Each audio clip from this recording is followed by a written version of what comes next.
Kumustahin natin ang pinakahuling kaganapan sa Guadalupe Compound sa Makati. Naroon pa rin si Emil Sumangil. Emil?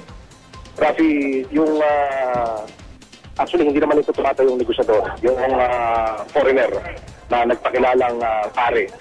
Siya yung nakakulay orange, digit nila, na lumapit doon sa barikada ng mga ita-demolish nitong Makati City Police at Makati City Government. Bumalik siya rito at nakipag-usap sa Regional Deputy Director for Administration, Senior Superintendent Asuncion, at ibinigay niya lamang at ipinaliwanag, inihayag yung saloobin ng mga residente ng Guatemala, yung mismo mga nasa barikada.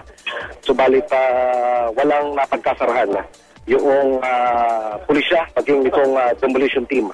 Parang ang taantabayan ng Rafi sa sitwasyon na ito ay kung may posibilidad pang maituloy muli yung negosasyon sa pagdahitan nitong mga residente at nitong Makati City Government. Pero sa mga oras na ito, wala akong nakikitang kinatawan ng lokal pamahalaan na lumalapit doon sa area ng barikada para mapag-usapan at hindi na makumantong pa sa isang maaksyong eksena muli itong pagpapatuloy ng clearing operation dito sa Guatemala. Pag-alis sa Rafi Pia noong dalawang fire pumper ng Makati City Fire Department ay humalili at dumating naman dito sa area itong fire engine ng lokal na pamahalaan pa rin. Ating pagtanta, Rafi Pia, mas malaking truck ito at yung lamang tubig ay mas marami.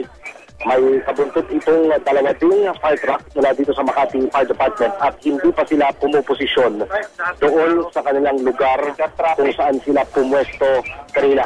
Mukhang nag-aantabay at nag-regroup itong demolition team sa tulong itong Makati City Police para sa pagpapatuloy nitong demolition. Sa ating pagtansya, Rafi, tatakbo na rin ng mga statements na ating natatanggap mula dito sa Philippine National Police. Mukhang itutuloy pa rin itong demolition at kung anong oras at kung kailan, kung ngayon na ba, ay ito ay nananatiling hindi pa rin natin alam sa kasalukuyan.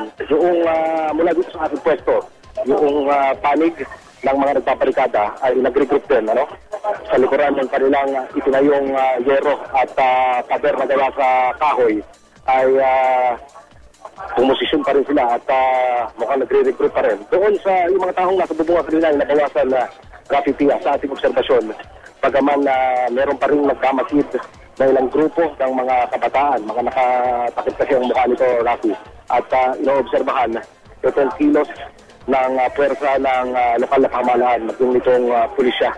Yung SWAT team ay nag-retreat din sa mga oras na ito at narito sila ngayon sa nagsisilbing command center nitong demolition team at nag-uusap kasama yung mga opisyales ng Southern Police District. Naulit natin, Rafi Pia, muling bumalik dito sa area itong dalawang fire pumper ng Makati City Fire Department, pero sa pagkakataong ito meron na silang back-up yung fire engine. Mas malaki itong fire truck na ito kumpara doon sa dalawang fire truck na ipinasosyon nila kanina sa pagsisimula nitong clearing operation ng Makati City Demolition Team. Rafi Pia.